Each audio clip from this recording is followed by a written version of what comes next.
Hi, I'm Matt Hillebrand with Don's Appliances, joined by one of our Cannonsburg associates, James Hayes. Good morning. And today we're going to talk about, and this is a subject we've really talked about quite a bit, but common problems with appliances. And one of the things we were talking about earlier is a lot of problems that we see with appliances are user error related or the way new products work. Yeah, common things that we take calls on, dishwashers. A lot of times people will call in and talk about maybe smells in their dishwashers, things like that. And I would say there's a handful of things there. Not running it enough. You'll have stagnant water kind of sitting in there that can create smells. Or, if you're putting dirty dishes in a metal box and you leave them in there for a few days, it's going to smell. Yeah, and that's natural, right? The dishwashers will have odors, to your point, if you're not running the dishwasher every day, if you're not cycling that water every day, because a lot of our new dishwashers, to be energy efficient, at the end of the cycle, there's water left over in that sump area. So it's twofold. One, to use that water on the next cycle that's run, but also to keep that sump area moist.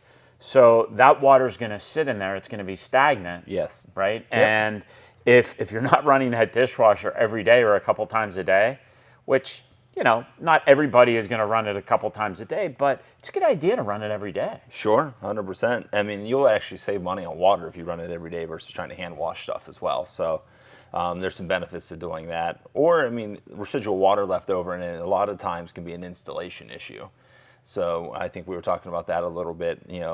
Dishwashers, if we're not the ones installing it, if you have a contractor do it or you're a DIY guy, making sure that your drain line has a loop in it because, it'll allow it to drain properly versus just a straight line. You need that high loop, right? So that high loop prevents water from, let's say, if you've got it in a garbage disposal, if it comes out of the garbage disposal and goes right down, it falls right down into the bottom of the dishwasher, you're going to get that water from the sink going back into the dishwasher, which will cause issues. Essentially, you're just creating a trap for the water to sit in. Yes, so the loop has to, on the drain, it has to be as high as the dishwasher to prevent that siphoning back into the dishwasher. 100%.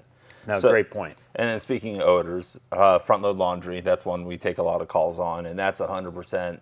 Well, 99% is usually self-caused. 99.999% is self-caused. And I've got a great story on this, is that I have a washing machine at home, and my wife likes to use the pods. Not a fan of the pods.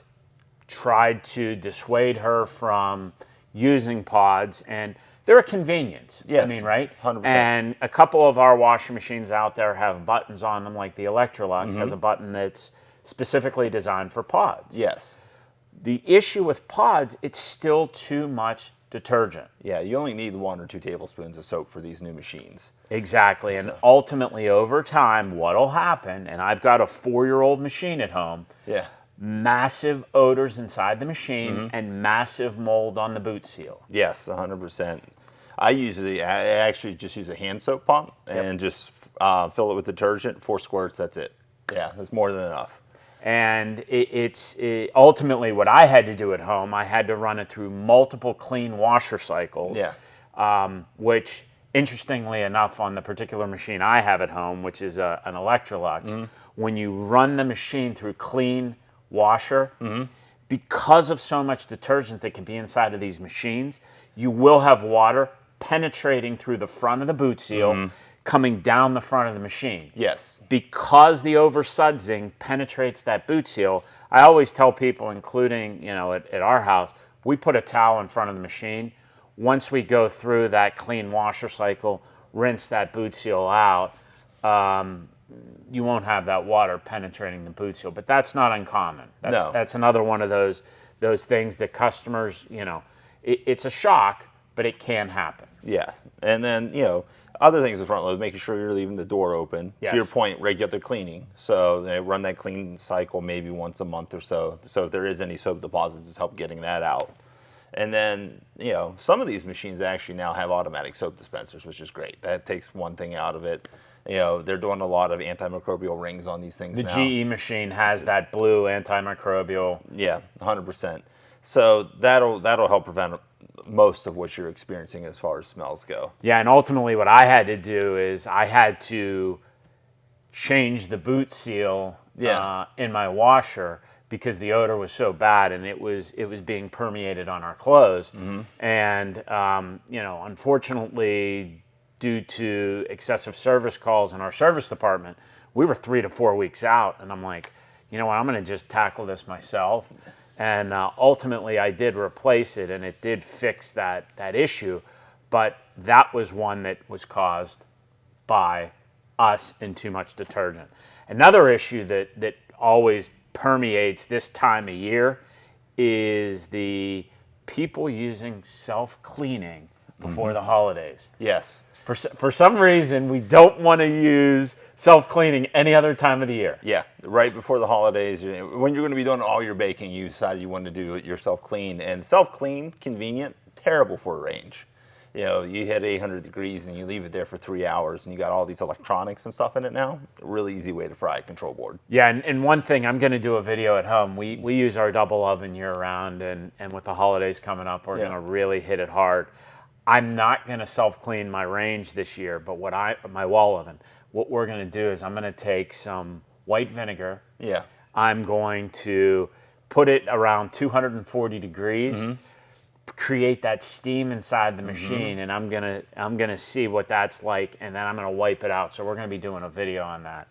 Perfect. Because I think that's a much better way to clean a range or an oven versus the self-clean.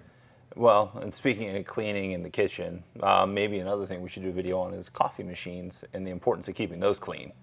That's most coffee machine failures are going to be because they haven't been maintained properly. That's a great point. Yeah. And I have one of those at home, and I do maintain that pretty regularly, meaning monthly. I'll take the brew unit out, I'll clean it, I'll descale it. Ice machines too, that's another thing we were just talking about. You know, when we see ice machine failures, it's because people don't run the descaler or sanitizer, depending on the machine.